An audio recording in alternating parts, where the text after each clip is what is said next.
네, 고수의 눈으로 정치 현안을 분석해보는 구단 토크. 오늘은 박용진 더불어민주당 의원과 함께하도록 하겠습니다. 어서 오세요. 네, 안녕하세요. 민주당의 신임 원내사령탑이 어제 선출이 됐습니다. 박홍근 의원, 삼선 의원인데 의총장 분위기가 어땠는지 궁금합니다. 워낙 기존에 하지 않았던 선출 방식도 있었고 지금 위기의 민주당을 또 야당으로 전환되는 상황에서 어떤 방식으로 어떤 분위기 속에 선출될지도 궁금했거든요. 뭐 언론 보도 좀 됐습니다만 콘클라베 방식이라고 해서 그냥 처음에 누구도 출마하지 않은 채로 추천하는 방식으로요. 예. 이렇게 이름을 써내는 걸로 했는데 그래도 이미 누구누구가 나갈 건지 의사를 밝혔기 때문에 이제 의원들이 1차 투표에 의해서 4명이 이제 올라와서 이제 3번에 걸친 투표를 한 거죠. 그렇게 해서 최종적으로 박홍근 의원이 됐는데요. 약간 뭐랄까요? 눈에 보이지 않는 긴장감들도 있고 또 이제 그 1차 투표 결과에 이제 최강욱 비례이고 초선이 이렇게 올라왔는데 그분이 그동안 이제 대표하던 게 조국 수호, 예. 그리고 뭐 검찰 개혁, 언론 개혁, 약간 이렇게 보면 강경파라고들 이제 언론에서 분류하는 그렇죠. 그런 입장을 얘기했던 분인데 한 18명 정도가 10%를 넘는 거니까요. 18명 정도의 의원들이 이제 지지를 해서 추천을 해서 이제 1차 투표에서 이제 올라왔다. 이게 좀 놀라운 거였죠. 그렇죠. 그래서 좀 그 부분을 좀 눈여겨봤고요. 이제 사실 그렇게 되면 좀 걱정과 부담은 뭐냐면 후보하고 송영길 전 대표는 조국의 강을 건너겠다. 누차 그렇게 얘기를 했는데 민주당은 조국의 강을 건넌 건가? 강은 건넜다는데 바지는 젖었나? 물에 젖지도 않고 강을 건넜나? 뭐 이런 비판들도 생기지 않을까. 지방선거를 앞둔 우리 후보들에게 부담스러운 분위기가 형성되지는 않을까 좀 걱정도 있고요. 이제 이번 당대표, 그러니까 원내대표 선거를 통해서 어쨌든 대선이라고 하는 큰 선거에서 진 민주당이 어수선한 분위기를 좀 정리하고 좀 이렇게 뭔가 이렇게 혁신해 나갈 수 있는 동력을 확보하는 심기일전하는 그런 계기가 되기를 희망을 합니다. 몇 표를 득표하고 몇 표 차이로 이겼고 이것은 비공개로 하기 때문에 저희는 알 수는 없습니다만 알려진 바에 의하면 정말 촘촘하게 그야말로 치열했다라고 전해지고 있는데 맞습니까? 치열했어요. 그러니까 뭐 일단 근데 한 가지는 사라졌어요. 그러니까 콘클라베 방식으로 한다고 그러고 워낙 국민들께서 이것도 개파간 대리전하는 거 아니야? 예. 이렇게들 보시는 분들이 많으니까 예전에는 이렇게 사무실도 하나 내고 뭐 이렇게 팀도 짜서 여러 의원들에게 전화를 돌리는 네. 여러 의원들이 같이 그런 작업들을 했는데 이번에는 이제 그런 거는 조금 사라졌어요. 사라졌고 후보자로 나서려고 하는 분들만 이제 직접 전화를 하고 그랬는데 그 의총장 분위기는 이제 투표하는 분위기는 언제나 그렇지만 이렇게 뭔가 이렇게 화기애애합니다. 그런데 그 안에서 어떤 결과가 나올지를 놓고서는 뭐 팽팽한 긴장감은 있었습니다. 박용진 의원이 보는 박홍근 신임 원내대표는 어떤 사람입니까? 저하고 일단 친합니다. 친하고요. 그 문희상 비대위원장 시절에 비서실장을 했어요. 저는 그때 대변인을 했고요. 예. 그래서 속 깊은 얘기를 많이 나눴고 또 그 우원식 원내대표 시절, 그러니까 여당이 저희가 되고 첫 번째 원내대표죠.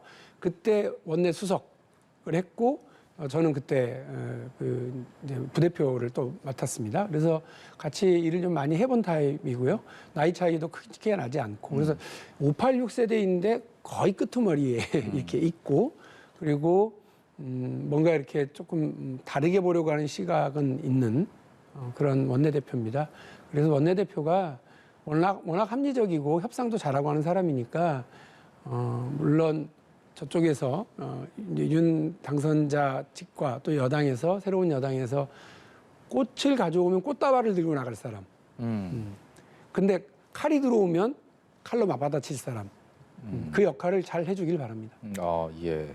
비유가 참 와닿습니다.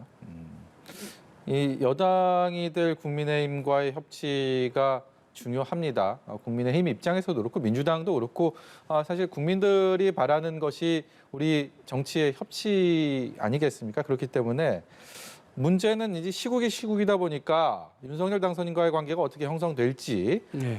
지금 그리고 어떻게 정립될지. 근데 오늘 오간 말들을 보면 쉽게 판단이 잘 안 섭니다. 뭐 알고 계시겠지만 윤당선인은 협치를 희망한다라고 했고 박홍근 원내대표는 국회와 소통해달라고 얘기를 했고 내가 어떻게 될지 여야가 협력될지는 당선인의 의지와 국민의힘의 태도에 달려 있다라는 또 얘기를 했습니다. 어떻게 해석을 하고 계십니까?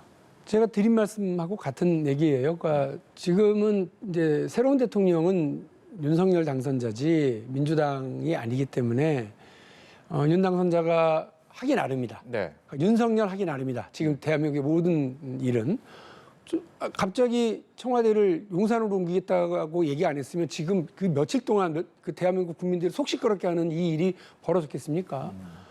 MB 사면 얘기를 꺼내지 않았더라면 어떻게 보면 문재인 대통령과 윤석열 당선자의 회동조차가 안 열리는 이런 상황이 벌어지는 이런 불상사가 있긴 네. 했겠습니까? 여가부 폐지 얘기를 안 했더라면 이렇게 사회적인 뭐 갈등과 논란이 벌어질 일이 없죠. 그러니까 어떤 화두를 꺼내고 어떤 일을 하겠다고 하는지가 윤석열 하기 나름이다 이렇게 말씀드리고요. 예. 당선자가 어떻게 하느냐에 따라서 야당의 태도가 결정될 수밖에 없어요. 네. 민주당이 야당이 되지만 여전히 172석을 갖고 있는 의원의 최다 다수당입니다. 그렇기 때문에 이 대선 과정에서 여러 가지 정치 개혁을 위한 입법들을 약속하지 않았습니까? 네. 지금 그것이 어떻게 추진이 되고 앞으로 또 어떻게 될지에 대한 관심도 있습니다. 지금도 정개특위 안에서 저희 민주당이 얘기했던 다당제로 가기 위한 다양한 정치 개혁들 이야기하고 있고 특히나 코앞에 와 있는 지방선거에서 2인 선거구로 되어 있는 것을 3, 4인 선거구. 그래서 여러 정치 세력들이 골고루 지방의회를 이렇게 경험하고 참여할 수 있도록 하는 그런 선거법 개정이나 이런 것들을 좀 요청을 하고 있거든요. 그런 노력에 좀 국민의힘이 자꾸 아니 소선거제로 돌아가자 이러면서 어깃장 놓지 마시고 같이 좀 해주셨으면 좋겠습니다. 제가 이제 분명히 말씀을 드리는데 저는 뭐 민주당이 172석의 원내 일당이기 때문에 입법권을 가진 여당이다. 입법 여당이다. 책임 정당이다. 국회 수권 정당이다. 이렇게 얘기를 해야 되는 게 맞다고 봐요. 야당이다 이렇게 얘기하시면 안 돼요. 책임감이 훨씬 있고 그에 따른 국민적인 평가도 상당히 매서울 거예요. 예. 그러니까 국회에서 입법권을 가지고 윤석열 당선자와 국민의힘과 싸우겠다가 아니라 우리는 국민이 주신 우리의 권한으로 국민들에게 더 잘하겠다. 이렇게 가야 된다는 거죠. 행정 권한은 국민의힘이 가졌죠. 그러나 국회 권력은 민주당이 여전히 가지고 있으니까 네. 누가 국민들께 더 잘하나 이 경쟁하자 네. 이겁니다. 국민들께 지난 대통령 선거에 약속했었던 걸 민주당이 대선 지고 끝났으니까 나몰라라고 입을 싹 닦는다. 그러면 저는 지방선거에서 호되게 더 혼날 거라고 보고 다음 총선에서 큰일 날 거라고 봅니다. 혹시나 투쟁 잘하자. 그래서 하여간 투쟁 잘하는 야당, 싸우는 야당이 되겠다. 가장 잘 싸운 야당이 누구냐면 황교안 대표가 이끌던 지금의 국민의힘이었어요. 그때 당대표는 삭발하고 광화문에서 매일같이 데모하고 그때 원내대표 나경원 원내대표는 빠루를 들고 국회를 활보하고 다니지 않았습니까? 그러면 안 된다는 거예요.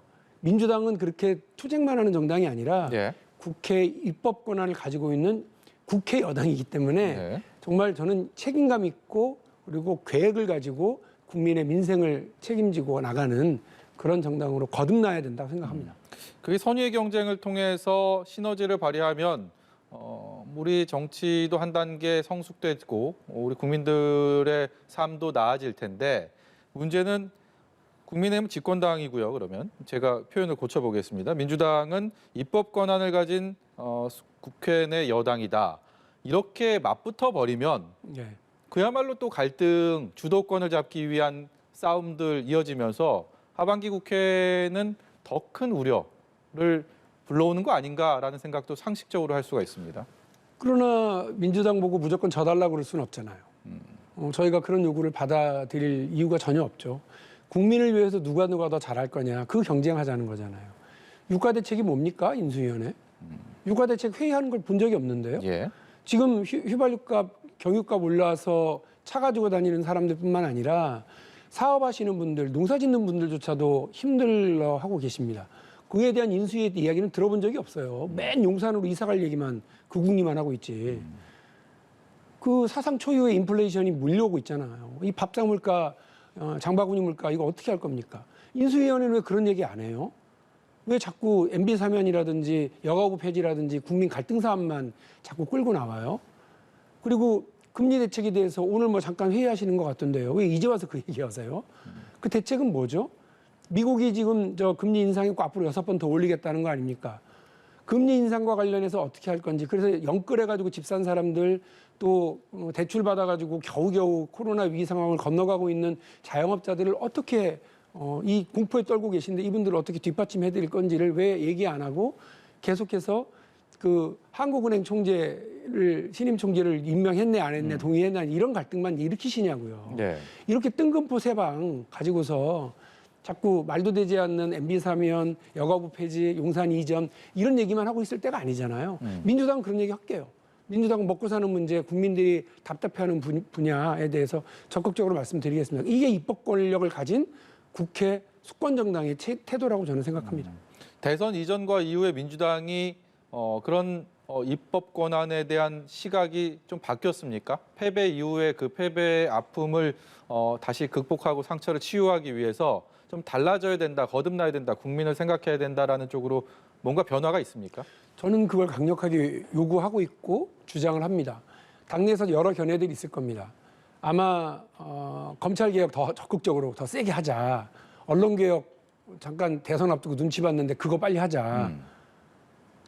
제가 말씀드렸던 것들과 유가 문제, 유가 인상 문제, 물가 인상 문제, 금리 인상 문제와 그다음에 이 검찰개혁, 언론개혁이라는 과제와 어떤 게 더 시급합니까? 저는 제가 말씀드린 이 세 가지 빅 인상될 이 세 가지 이슈가 더 중요한 문제라고 저는 생각합니다. 예. 거기에서 민주당이 실력을 보이고 정성을 보이고 적극성을 보여야 된다고 생각합니다. 어제 법무부의 업무 보고가 예정이 되어 있었는데 표현상으로는 유예, 사실상은 당선인이 거부한 것으로 전해지고 있습니다. 이 법무장관이 업무 보고 하루 전에 수사지휘권 폐지에 대한 의견을 밝힌 부분, 그리고 업무 보고 당일날 당선인 측에서 업무 보고를 유예하겠다고 또 공식적으로 밝힌 부분, 다 초유의 일들이기 때문에 네. 어떤 시선으로 바라봐야 될지 잘 모르겠습니다. 일단 이 문제와 관련해서는 아니 그러면 현재 법무부가 당선인과 새로운 집권 세력들에게 입맛에 맞는 얘기만 하는 건 맞나요? 그것도 적절치 않잖아요. 여러 현안에 대해서 찬성하는 것도 있고 우려하는 것도 있고 시간이 필요하다고 판단하는 것도 있을 수 있는 것 아닙니까? 그냥 무조건 내가 집권에 성공했으니까 내 입맛에 맞는 정책만 들고 와서 얘기하라. 이러는 것도 눈 가리고 아웅하는 거죠. 국가 정책을 그렇게 할 수는 없지 않습니까? 예. 그러니까 그런 이견이 있는 부분은 따로 좀 떼놓고 지금 당장 새로운 집권 세력하고 공유해야 될 내용들을 먼저 보고하라. 그리고 이 문제는 추후에 또 얘기하자. 이렇게 할 수도 있는 거 아니에요? 예. 무조건 장관이 어깃장 놓는다고만 얘기하고 이렇게 할 문제는 아니라고 일단 생각합니다. 네. 또 하나는 민주주의라고 하는 게요. 법으로만 가는 게 아니에요. 법이 규정하지 않은 게 너무 많습니다. 지금 보고 있지 않습니까? 현직 대통령이 그 임기가 이제 40일 정도 남았는데 그 갑자기 공석이 되거나 임기를 다한 공직자들의 자리를 임명하는 게 맞습니까? 틀립니까? 법에는 그런 규정이 없어요. 그러니 이런 문제를 놓고 상호 관용적인 태도로 그리고 제도적인 어떤 자제를 좀 서로 해줘야 되는 거거든요. 그래서 법과 제도가 만들어 놓지 못한 그 분야를 해야 되는 문제라고 저는 보거든요. 네. 근데 자꾸 그 윤석열 당선인은 자기 권한인 것처럼만 얘기를 하시는데 법으로만 따지면 현직 대통령의 권한이거든요. 그리고 현 정부가 해야 될 일들이 되게 많으니까 그 문제에 대해서 사상 초유의 일이다. 왜 우리를 무시하냐 이렇게만 이야기를 하고 일방적으로 자꾸 나가면 이런 마찰음이 계속 생깁니다. 근데 이 마찰음은 사실은 문재인 대통령과 현 정부에도 민주당에도 부담스러운 일이거든요. 그래서 저는 하루빨리 두 대통령과 대통령 당선자가 만나서 두 분이 만나서 좀 하루빨리 이 상황을 좀 푸는 게 예. 리더들의 역할이라고 생각을 합니다. 예. 마지막 말씀이 정말 또 귀에 딱 다가옵니다. 그야말로 하루빨리 만나서 만나서 뭐가 됐든 좀 대화를 나눠서 이 상황들을, 이 어려운 시국들을 좀 풀어갔으면 하는 바람을 가지면서 박용진 의원과의 오늘 토크는 여기서 마치도록 하겠습니다. 고맙습니다. 네, 감사합니다.